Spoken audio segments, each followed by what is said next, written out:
Hi everybody, Alex Deployer from Expert Forex, and in this video I'm going to be addressing a very important point and a lot of misconception that's happening in the market at the moment.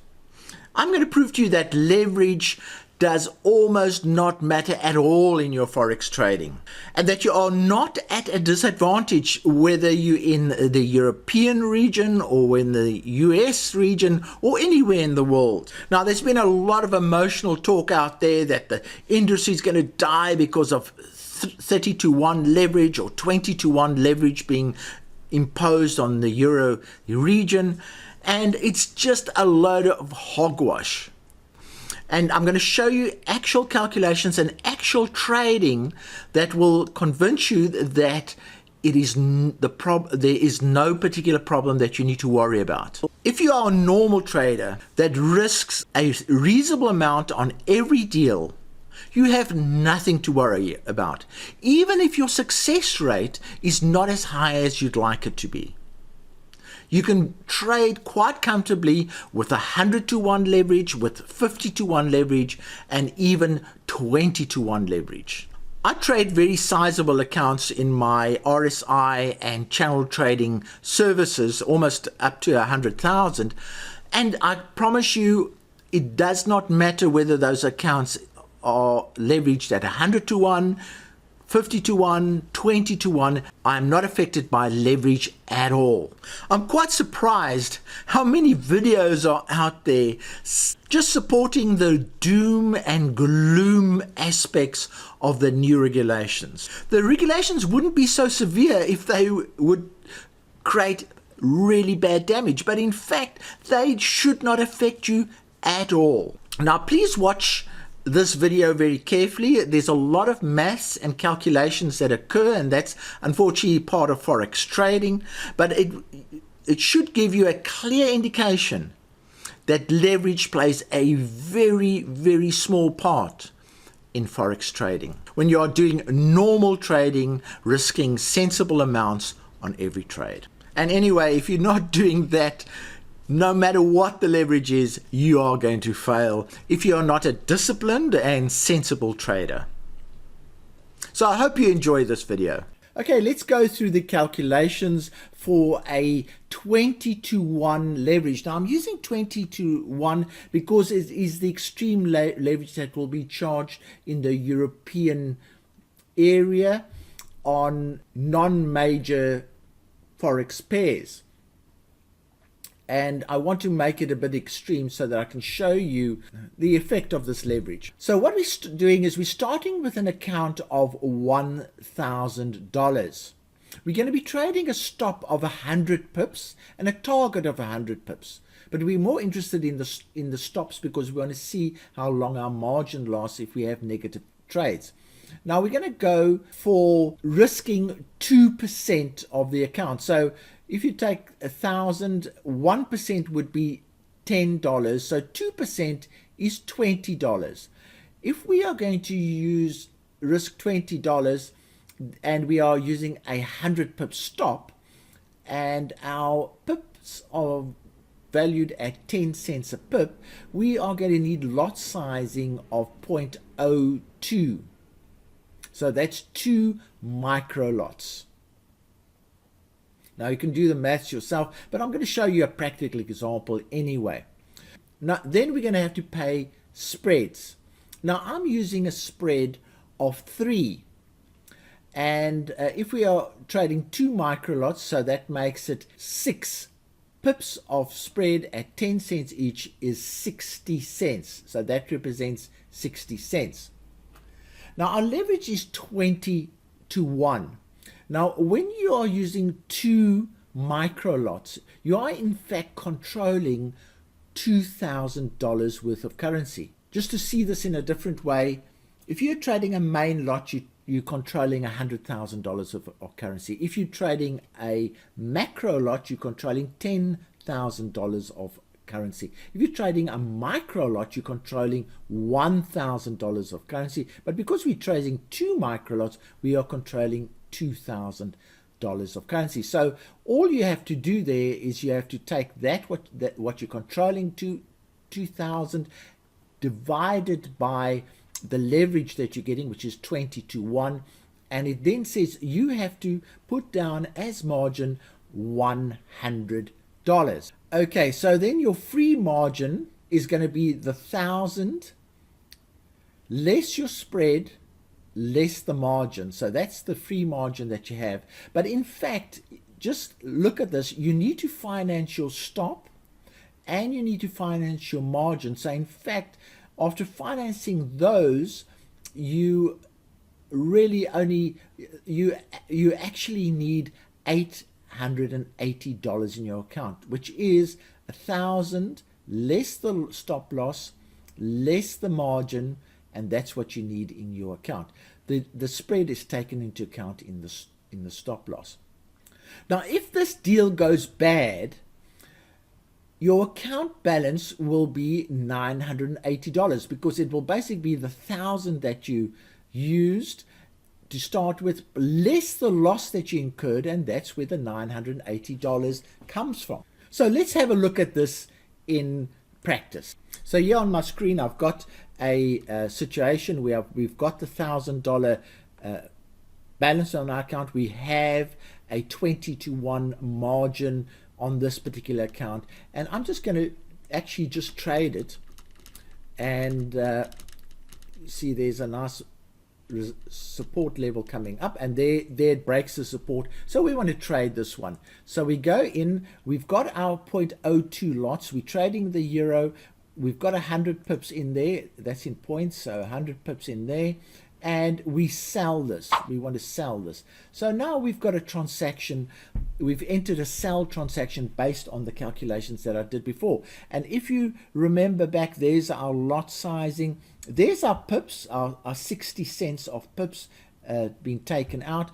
Our margin is $100. Now that's quite an important number. There's the $100. And so the free margin is basically the account balance less the margin less the spread.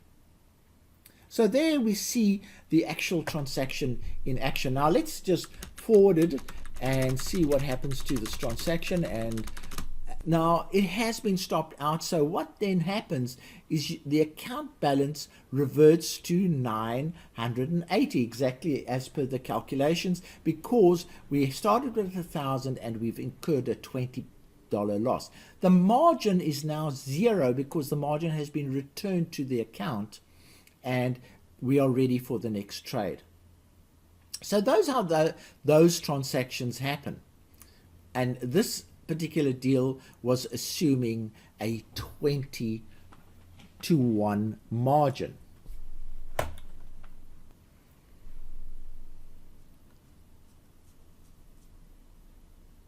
Okay, now that you understand the calculations for the 20 to 1 leverage, let's look at 50 to 1 leverage. That's what the US basically is enjoying at this moment.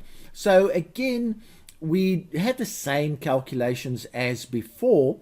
The only difference here is that we are controlling $2,000 of currency and our leverage is 50 to 1. So therefore we need to divide the 2,000 by 50. We therefore have a margin of 40. So the same calculations apply again. We have a free margin, which is essentially the $1,000 less the margin that's required, less the spread, and that's the free margin. But in total, we need to finance the margin, which is $40, and the stop loss, which is $20. So 20 plus 40 is 60. Taken off the 1,000, and we get to 940 is actually what we need in finance. Now, should the deal go bad, again, we'll come back to the same number because the account will go to 980, because all that will happen is that the margin will be repaid back into the account and you will only suffer the actual loss that was incurred. Again, let's have a look at a practical example of this happening. Again, I'm starting with an account of $1,000, and this time it is a 50 to 1 account, and I'm starting the test. We have the same formation as before, and there's our resistance building up, and again that's where we want to enter our stop. So we go bang and we enter our stop and we sell it. Now again, this is exactly the same as before, except that the margin that has been taken, because this is a 50 to 1, the margin is now $40. A lot less than the previous $100, but it's $40. And as you can see, the calculations are the same. We're paying 60 cents in spreads. The free margin is now just below 960 because we have 1,000 less the margin, less the 60 cents in spread, and that's what the free margin is. So that's where those calculations come from. And again, let's advance the transaction to see what happens when we get stopped out. Okay, there's the stop out, and again the balance on the account goes to 980. So I hope that's clarified the calculations for you to see it practically happening in trading. Okay, let's look at the 100 to 1 leverage. Now the figures stay the same. We start with a $1,000 account. We need a stop of $20. We're using a lot size of 0.02. The spread is 60 cents, and the margin now, we're controlling $2,000 worth of currency. The leverage is 100 to 1. So we need to divide 2,000 by 100 and we get a margin of $20. So the trader needs $20 in margin. So the free margin will be the $1,000 less the margin, less the spread at the start of the transaction. But we know we need to finance the loss and the margin in this transaction, so we actually need at least $960 in the account. Again, after the transaction has happened, you will incur the loss of 20 and the balance in the account will be 980. So let's have a look at the trade using this leverage. So again, we're at the trading point, and the trade candle happens. We enter a sell. There's the lot sizing. There's our 100 pip stop, 100 pip target, and we sell the transaction. And there's our transaction on the screen. Now let's have a look at the numbers. So we've sold it. 60 cents was taken as the spread, and we have margin of $20 taken. We have free margin, which is 1,000 less the 20 less the 60 cents in spread, and that's our free margin. And that's exactly what you see on the calculation. So let's just push this one forward and see what happens, and the transaction goes up and down and gets stopped out. So what have we got left in our account? So again, the margin comes back. We've incurred a $20 loss and we have $980 in our account. That proves that the calculations that I've shown you work. Okay, so now what happens is, what we do is we just project all these calculations right down, assuming that on every single trade, $20 of stop loss is risked, and we project the whole transaction right downwards.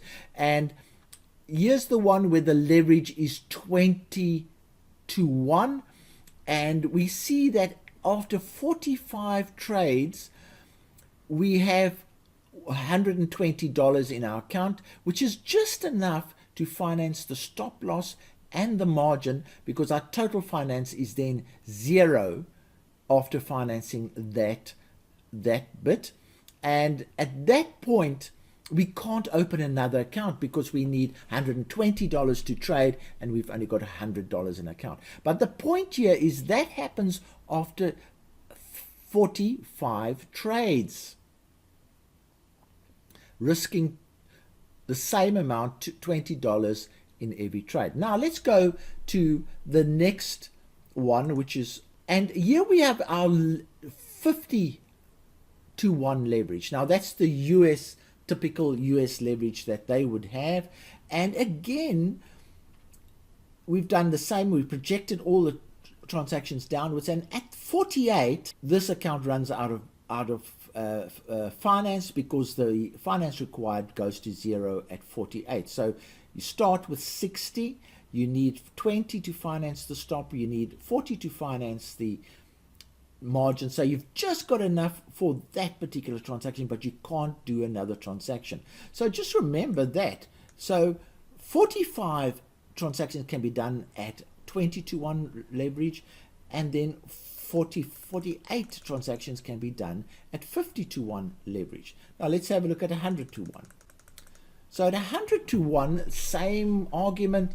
When do we get to a point where the finance is 0? So we've got $40 in the account, which is enough to finance the stop and to finance the margin, but we can't go on because our finance required is 0 at that particular point. So that's 49 trades. Now let's just go back again. Remember, 49 for that one, 48 for that one, and 45 for that one. Now the point of this exercise was to show you that leverage does not play a major role if you are a disciplined trader risking a reasonable amount on every single trade. Even if you opened more than one trade in these examples, let's say you traded 3 trades at the same time, the answers will be exactly the same. You would be able to trade to about 45 or 48 or 49 trades before you run into troubles of not having enough money in your account. And this is assuming that number of negative deals. So this is a very big point. A lot of people think it's the end of the world. I can't trade anymore. What am I going to do? But if you're a disciplined trader who risks the same amount and a reasonable amount, 2% of the account is a reasonable amount to risk on every trade. If you are that kind of trader, you can live with a leverage of 20 to 1. Can you see that? I mean, these calculations have been done pretty accurately. You can live with that. The 50 to 1 hasn't got that great much of an advantage, a very small advantage. And look at the 100 to 1 has only got a very small advantage over the 50 to 1. So this leverage only plays a role if you are, firstly, a bad trader, and secondly, if you have no idea how to lot size. In other words, what kind of lot size should you be using? In this case, we are lot sizing in order to risk $20 on every single trade. Now that is a skill that you need to develop to know how to lot size. So I repeat again, leverage is not a problem if you're going to be trading in a disciplined way, risking reasonably small amounts of your account all the time. Now, I hope this is giving you some food for thought, because there's a lot of doom and gloom out there. And people are saying, oh, the industry is going to die because of 30 to 1 or 20 to 1 leverage or 50 to... The US industry hasn't died because of this principle that I've just shown you, that if you are a disciplined trader, then you will get as much mileage from your account as if you had 100 to 1 leverage, whether you're in the US or whether you're in Europe somewhere. Very important point. People don't sit and do the calculations. They respond to these changes emotionally. And if you look at the videos that are out there, everybody's just doom and gloom, and it's going to kill retail trading and all that type of thing. If you look at the sums that I've just done, obviously not. And that is why the regulators have done this, because it doesn't affect the disciplined trader. Okay, I hope I've made my point. So If you have liked this video, please give it a big like. And if you've liked it a lot, share it amongst your other traders. It's important that they realize that it's not doom and gloom. If you haven't subscribed to my channel, please subscribe. And if you have subscribed, please click on the bell so that you get notifications of any new videos that I make. So for me, Alex Deploy, cheerio.